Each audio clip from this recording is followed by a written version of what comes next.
आज है 2 जून 2020 और 2 जून के इंपॉर्टेंट करंट अफेयर हरियाणा के हम लोग इस वीडियो में पढ़ने वाले हैं। आशा करता हूं आप सभी बहुत अच्छे होंगे। मेरा नाम है सुनील, स्वागत करता हूं आप सभी का मेरे YouTube channel star education by Sunil sir में। अगर आप मुझसे सोशल मीडिया पे कनेक्ट होना चाहते हैं तो मेरा फेसबुक पेज है स्टार एजुकेशन के नाम से, प्लीज़ आप उसे लाइक कर लीजिएगा, फॉलो कर लीजिएगा मुझे। अच्छा, के साथ ही अगर आप मेरे द्वारा पढ़ाए गए किसी भी लेक्चर का PDF फाइल लेना चाहते हैं तो star education by Sunil sir के नाम से सर्च करिएगा। मेरे टेलीग्राम चैनल है, अगर आपको इससे सर्च करने में परेशानी हो रही है तो आप सुनील स्टार सर लिख दीजिएगा बिना स्पेस दिए, आपको ईजिली मिल जाएगा। इन दोनों के नामों में से कोई एक यूज कर लीजिएगा, आसानी से आपको सर्च हो जाएगा। चलिएगा देखते हैं दुनिया भर में कोरोना वायरस के केसेस कितने हैं। 63,58,294 केस हो चुके हैं अब तक दुनिया भर में। और बात की जाए सबसे ज़्यादा किस देश में है तो वो है अमेरिका के अंदर, फिर 2 नंबर पे ब्राज़ील है, 3 नंबर पे रशिया है। इसी लिस्ट में हमारा नंबर आता है 7th। और इंडिया के अंदर ये केसेस जो है वो 1,98,370 हो चुके हैं।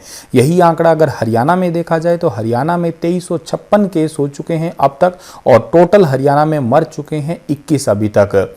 चलिएगा क्वेश्चन स्टार्ट करते हैं। सबसे पहला हमारा क्वेश्चन है कि एजुकेशन वर्ल्ड की गवर्नमेंट यूनिवर्सिटी रैंकिंग में हरियाणा के किस यूनिवर्सिटी को 68th पोजीशन मिली है। Which university of Haryana has been ranked 68 in the education world government university ranking. तो education world government university ranking में हरियाणा की KUK यूनिवर्सिटी कुरुक्षेत्र विश्वविद्यालय को 68th पोजीशन मिली है। ए ऑप्शन सही रहेगा हमारा इस क्वेश्चन का। A+ ग्रेड इस यूनिवर्सिटी का लगातार जो है वो बरकरार है। किस वजह से इसको ये रैंकिंग दी गई है? वहाँ की रिसर्च की वजह से, वहाँ की गवर्नेंस जो है उस वजह से, वहाँ का इंफ्रास्ट्रक्चर की वजह से, वहाँ की एजुकेशन की वजह से, वहाँ का सिलेबस की वजह से, वहाँ पे नए नए रिसर्च हो रहे हैं उस वजह से, वहाँ की मैनेजमेंट की वजह से ये जो है रैंकिंग दी गई है। इस हिसाब से ऐसे ऐसे मार्क्स थे और इतने इतने मार्क्स में से ऐसे नंबर मिले हैं। फॉर एग्जाम्पल प्लेसमेंट के लिए 100 नंबर थे, 100 में से 65 नंबर मिले हैं। ठीक है। अच्छा, कॉलेज में टॉप रैंकिंग में महाराजा कॉलेज एर्नाकुलम का आया है, जो कि केरला के अंदर पड़ता है एर्नाकुलम में। और QS टॉप यूनिवर्सिटीज़ या टॉप इंस्टीट्यूट के अंदर बात आती है तो इंडिया के अंदर टॉप इंस्टीट्यूट में नाम आता है IIT बॉम्बे का नाम। अगला क्वेश्चन है कि हाल ही में ज़्यादा देर तक मुंह पर मास्क लगाए रखने से किस बीमारी के होने का मामला चंडीगढ़ में सामने आया है। तो अभी एक मामला सामने आया है कि ज़्यादा देर तक मुंह पे मास्क लगाने की वजह से हाइपर कैप्निया हो जाता है। ए ऑप्शन सही है। यहाँ मेरा एक सवाल है और एक छोटा सी जानकारी देना है लोगों को। मैं देखता हूँ, अभी मैं रिसेंटली 5-4 दिन पहले कुछ ज़रूरी काम से जो है सिटी के अंदर एंटर किया था, तो मैंने देखा लोग AC की गाड़ी के अंदर बैठे हैं, सब कुछ सही है, बाहर का कोई डस्ट वगैरह नहीं आ रहा है, पैक्ड गाड़ी के अंदर बैठे हैं, फिर भी वो मास्क लगाए घूम रहे हैं। अच्छा, कुछ लोगों को मैंने देखा कि लोग घरों में अपने रूम में भी बैठे हैं फिर भी मास्क लगा के बैठे हैं। अरे भाई, तुम पढ़े लिखे हो, मास्क का मतलब ये है कि तुम्हें पब्लिक प्लेस पे जो है मास्क लगाना है। जब आप किसी से बातचीत कर रहे हो उस दौरान, क्योंकि थूक उछलता है, ड्रॉपलेट से कोरोना वायरस फैलने की संभावना ज़्यादा है, इस वजह से कोरोना मास्क को रोकने के लिए जो है ये मास्क लगाना जरूरी है। लेकिन ऐसा नहीं है कि आप मतलब अकेले हैं, आप सोएंगे तो भी मास्क लगा के सोएंगे, गाड़ी में अकेले बैठे हैं फिर भी मास्क लगा के बैठे हैं। ये जो है इस वजह से हाइपर कैप्निया हो जाता है। ये क्या होता है हाइपर कैप्निया? इसका मतलब ये होता है कि हमारी जो छोड़ी गई सांस जो होती है उसमें कार्बन डाइऑक्साइड होता है, और वही कार्बन डाइऑक्साइड जो है वो नाक के जरिए, मुंह या नाक के जरिए दोबारा हमारे शरीर के अंदर चला जाता है, तो हमें ऑक्सीजन की बजाय कार्बन डाइऑक्साइड मिलता है दोबारा। इस वजह से जो है सांस की समस्या हो जाती है या हार्ट से रिलेटेड प्रॉब्लम हो जाती है। इसके जो सिम्टम है वो कैसे हैं? या तो सांस लेने में दिक्कत होएगी, या सर में दर्द होएगा, घबराहट होगी, बेचैनी होगी, BP में थोड़ा चेंज हो जाएगा, या तो बढ़ जाएगा या कम हो जाएगा, और आंखों से भी थोड़ा धुंधला टाइप का दिखना लग जाएगा। तो प्लीज़ आप मास्क लगाइएगा, कोई दिक्कत नहीं है, ज़रूरी भी है, लेकिन पब्लिक प्लेस पे किसी से बात करते समय ऐसे अकेले में नहीं। तो हाल ही में हरियाणा हाउसिंग बोर्ड ने आर्थिक रूप से पिछड़े यानी कि इकोनॉमिकली जो बैकग्राउंड जिनका बहुत ही कम है, जिनके जो फाइनेंशियल स्थिति है बहुत गिरी हुई है, उनके लिए कितने फ्लैटों का ड्रा जो है वो रद्द कर दिया है। स्पेशली जो आर्थिक रूप से पिछड़े लोगों के लिए ड्रा था 863 फ्लैट्स का, उनको अभी हाल ही में हरियाणा हाउसिंग बोर्ड ने जो है रद्द कर दिया है। किस लिए रद्द किया है? क्योंकि इस ड्रा के अंदर गुरुग्राम और फरीदाबाद के अंदर जो है वो घोटाला हुआ था और ये ड्रॉ जो है वो 6 मार्च को हुआ था, लेकिन अभी इसका फैसला आना था, लेकिन इसको डॉक्टर अंशज सिंह जो कि आईएएस अधिकारी हैं उन्होंने इसको रद्द कर दिया है। और ये घोषणा जो है हरियाणा के हाउसिंग बोर्ड के चेयरपर्सन संदीप जोशी ने दी है। आगे बढ़ते हैं हम लोग, तो हाल ही में हरियाणा पंजाब हाईकोर्ट ने किस विधि से जाति सूचक शब्दों का इस्तेमाल करना अब SC/ST एक्ट जो है उसमें से हटा दिया है। पहले जो है ये SC/ST एक्ट के तहत शिकायत दर्ज की जा सकती थी, लेकिन अब इसे हटा दिया है फोन से। मतलब अगर कोई फोन पे किसी भी प्रकार के जाति सूचक शब्दों का प्रयोग करता है, गाली देता है, गाली गलौज करता है, तो उसको जो है SC/ST एक्ट के दौरान नहीं माना जाएगा। और ये सुनवाई जो हुई है ये हुई है कुरुक्षेत्र के गांव घराडसी के अंदर। कोई प्रदीप और संदीप नाम के आपस में जो है इनके बीच में इसी जाति सूचक शब्दों का जो है विवाद था, लेकिन आपको इतना ही याद रखना है कि कुरुक्षेत्र के गांव घरासड़ी के अंदर जो है ये SC/ST एक्ट के अंदर से फोन पे दी हुई गाली या शब्दों का किया हुआ प्रयोग जो है वो हटा लिया गया है। अच्छा, कौन से अधिनियम के तहत है? अनुसूचित जाति एवं जनजाति उत्पीड़न निवारण अधिनियम है, उसके तहत जो है ये पहले अपराध माना जाता था, लेकिन अब इसको अपराध नहीं माना जाएगा। हरियाणा और पंजाब हाई कोर्ट है, उसके अंदर टोटल अभी 56 जज है, ठीक है, और उसके अंदर 39 परमानेंट है और 17 जो है वो एडिशनल जज हैं। इसकी स्थापना 1966 में हुई थी। आर्किटेक्ट ली कार्बूजियर है जिसने चंडीगढ़ को बनाया है, बसाया है, और रविशंकर झा मुख्य कार्यकारी अधिकारी जज हैं। यहाँ पे यूं कहिएगा चीफ जस्टिस है Haryana and Punjab high court के।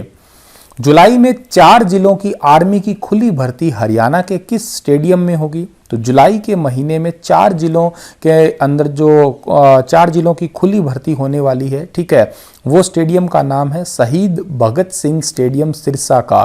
डी ऑप्शन जो है इस क्वेश्चन का हमारा बिल्कुल ठीक रहेगा। ये 4 जिले हैं हिसार, जींद, फतेहाबाद और सिरसा। इन चारों की जो खुली भर्ती है वो 30 जुलाई से 8 अगस्त तक होने वाली है शहीद भगत सिंह स्टेडियम सिरसा के अंदर। इसमें general duty, clerk, store keeper और टेक्निकल के पदों पे जो है वो भर्ती होएगी और ऑनलाइन प्रक्रिया जो है वो 14 जुलाई तक चलती रहेगी, ठीक है। अच्छा, इस रैली के अंदर जो भाखड़ा बांध से जितने भी डिस्प्लेस्ड हुए थे वो भी इसके अंदर भाग ले सकते हैं। आगे बढ़ते हैं हम लोग। अगला सवाल है कि हरियाणा के किस जिले में जिंदल लॉ स्कूल ने ऑनलाइन LLM की शुरुआत की है? In Haryana Jindal law school of which district has started online LLM, ठीक है, तो इसकी शुरुआत की है अभी हाल ही में सोनीपत ने। ए ऑप्शन जो है इस क्वेश्चन का बिल्कुल ठीक रहेगा। OP जिंदल ग्लोबल यूनिवर्सिटी के वाइस चांसलर और जिंदल ग्लोबल लॉ स्कूल के डीन C राजकुमार ने यह घोषणा की है कि ये मास्टर ऑफ लॉ जो है LLM, ठीक है, इसकी डिग्री ऑनलाइन किए जाने की जो है वो शुरुआत कर दी गई है। ये बेसिकली है क्या कि कॉर्पोरेट वकीलों के लिए है, LLB के बाद की पढ़ाई है, आगे जज बनने के लिए आगे की पढ़ाई है ये। सोनीपत का जिक्र हुआ है तो मैप में सोनीपत की बात कर लेते हैं हम लोग। सोनीपत जिले की जो स्थापना है वो 22 दिसंबर 1972 को हुई है। इस जिले का कुल क्षेत्रफल 2260 वर्ग किलोमीटर है। यहाँ के प्रमुख मेलों की बात की जाए तो डेरा नगन बालकनाथ का मेला रबढ़ा के अंदर लगता है। संत कुंभा का मेला खेड़ी गुज्जर में एग्जाम में बहुत बार आया है। एक यमुना स्नान का मेला, ठीक है, ये भी एग्जाम में पूछा जाता है। संत कुंभा एग्जाम में थोड़ा ज्यादा पूछा जाता है, जरूर याद रख लीजिएगा। हरियाणा में कोरोना के मरीजों की बढ़ती हुई संख्या को देखते हुए स्वास्थ्य विभाग ने किन स्टूडेंट्स की सेवा लेना जो है वो शुरू किया है? Department has started the service of which student? तो अभी हेल्थ डिपार्टमेंट ने MBBS स्टूडेंट की हेल्प लेने की जो है वो शुरुआत की है। सी ऑप्शन सही है इस क्वेश्चन का हमारा। MBBS का मतलब है bachelor of medicine, bachelor of surgery. ये ऑलरेडी डॉक्टर बनने की ही राह में ही होते हैं और हेल्थ वर्कर्स की कमी है, इस वजह से ऐसा कदम उठाया गया है। हाल ही में घोषणा के अनुसार हरियाणा में वन क्षेत्र 6% से बढ़ाकर कितने प्रतिशत किया जाएगा? तो 6% से बढ़ा के 10% किया जाएगा हरियाणा के अंदर वन क्षेत्र। बी ऑप्शन सही है। हरियाणा में अब तक 6.65% जो है वो जियोग्राफिकल एरिया पे वन है। ये बढ़ाया क्यों जा रहा है? क्योंकि एनवायरमेंटल चीज़ों को जो है वो बनाए रखने के लिए, बायोडाइवर्सिटी बनाए रखने के लिए, और एक योजना है हरियाणा के अंदर हर घर हरियाली योजना। इसके तहत घरों में, गाँव में, पंचायती ज़मीन पे, इंडस्ट्रियल एरिया पे जो है ये वन लगाए जाएंगे। ज़्यादातर नीम हुआ, पीपल हुआ, बरगद हुआ, रोहिड़ा हुआ, ठीक है, इन पेड़ों को जो है वो लगाए जाने की शुरुआत की जाएगी। ये घोषणा की है हरियाणा के वन मंत्री जिनका नाम है कंवर पाल गुर्जर। ये साथ ही साथ हरियाणा के शिक्षा मंत्री, पर्यावरण और संसदीय मामले भी इन्हीं के ही पास है। हरियाणा में अब सबसे ज्यादा किन जिलों में कोरोना के केस बढ़ रहे हैं? तो हरियाणा में वर्तमान में सबसे ज्यादा केसेस बढ़ रहे हैं सोनीपत में, गुरुग्राम में, फरीदाबाद में। आप यूं कहिएगा ये तीनों जिले ही कंटेनमेंट जोन के अंदर शामिल हैं और यही तीनों जिले जो हैं वो रेड जोन या हॉटस्पॉट जोन के रूप में पुकारे जा रहे हैं। आप देखिए गुरुग्राम के अंदर 129 केस आ रहे हैं रोज, जहां बढ़ के 903 हो चुके हैं। फरीदाबाद के अंदर 25 नए आए हैं, 392 हो गए। सोनीपत जो है ये यहाँ पे 13 नए केस आए, टोटल 212 हो गए। मतलब ये 3 जिले ऐसे हैं जहां पे केसेस जो हैं 200 पार तो है ही है, लेकिन गुरुग्राम के अंदर तो 1000 के आसपास पहुंचने ही वाले हैं। गुरुग्राम का बात कर लेते हैं। गुरुग्राम की स्थापना 1 नवंबर 1966 को हुई है। Cyber city of Gurugram, cyber city of Haryana Gurugram ही है। यहाँ के प्रमुख व्यक्तियों में अयोध्या प्रसाद गोयलिये है, ठीक है, के साथ में खान पटौदी का नाम आता है, जिनको हॉकी और बिलीडियर्स के अंतर्राष्ट्रीय खिलाड़ी रहे हैं और ये 1928 में भारतीय हॉकी टीम के सदस्य रहे और 1931 में भारतीय क्रिकेट टीम के कप्तान भी रह चुके हैं। रुपिन डांग फिल्म निर्माता है। अनूप कुमार कबड्डी खिलाड़ी है। शिवानी कटारिया तैराकी से है और कस्तूराबाई स्वतंत्रता सेनानी। ये हरियाणा के गुरुग्राम के प्रमुख व्यक्ति थे। बात फरीदाबाद की भी हुई है साथ में। तो फरीदाबाद की स्थापना 15 अगस्त 1979 को हुई है। क्षेत्रफल जो है वो 2317 वर्ग किलोमीटर है। टूरिस्ट प्लेस में बड़खल झील है, दाऊजी का मंदिर है, राजा नाहर सिंह की हवेली है, ये बल्लभगढ़ में पड़ती है। सूरज कुंड टूरिस्ट कॉम्प्लेक्स है। अरावली गोल्फ मैदान है, इसका डिजाइन अमेरिका के स्टीफन ने बनाया था, याद रखिएगा। सोनीपत तो अभी हमने सोनीपत की रामपुर पंचायत ने हरियाणा कोरोना राहत कोष में कितने करोड़ रुपए दिए हैं? तो सोनीपत की रामपुर पंचायत ने हरियाणा कोरोना राहत कोष में 2.51 करोड़ रुपए जो हैं वो दिए हैं। ए ऑप्शन सही है। सोनीपत जिले के खरखोदा कस्बे के रामपुर गांव की पंचायत के सरपंच है नरेश कुमार। इन्होंने 2.51 करोड़ रुपए जो है वो राशि दी है। अच्छा, सोनीपत की बात तो कर ही चुके हैं हम लोग। हरियाणा में नई औद्योगिक नीति 2020 कब तक जो है वो तैयार हो जाएगी? तो हरियाणा में न्यू इंडस्ट्रियल पॉलिसी जो है वो अगस्त 2020 में तैयार हो जाएगी। ए ऑप्शन सही है। इसकी घोषणा हरियाणा के डिप्टी सीएम दुष्यंत चौटाला ने की है और औद्योगिक श्रमिकों को कौशल विकास के जितने भी ट्रेनी हैं उनको इसका लाभ मिलने वाला है। चलिएगा प्यारे बच्चों, आप लोगों के लिए 5 सवाल है आज। पहला सवाल है कि हरियाणा में कौन सा जिला भारत के इतिहास में अपनी 3 महत्वपूर्ण लड़ाइयों के लिए बहुत ज़्यादा फेमस है? बताइएगा आप इन तीनों लड़ाइयों के बारे में, इनकी तारीखों के बारे में, किन किन के साथ में हुई है, कौन कौन जीता है, कहाँ कहाँ हुई है, सब बताइएगा, डिटेल से बताइएगा। हरियाणा राज्य दिल्ली को सभी तरफ से घेरे हुए है, केवल कौन कौन से जगह को छोड़ के, पश्चिम दिशा को या उत्तर को या दक्षिण को या पूर्व को। किस वर्ष में हरियाणा में पहली बार दैनिक हरिभूमि प्रकाशित की गई थी? 1995, 97, 98 या 96 में। कोरवी मूलतः मुख्य बोली का प्रारूप है, कौन सी मुख्य बोली का है? मथुरा का, खड़ी का, अवधी का या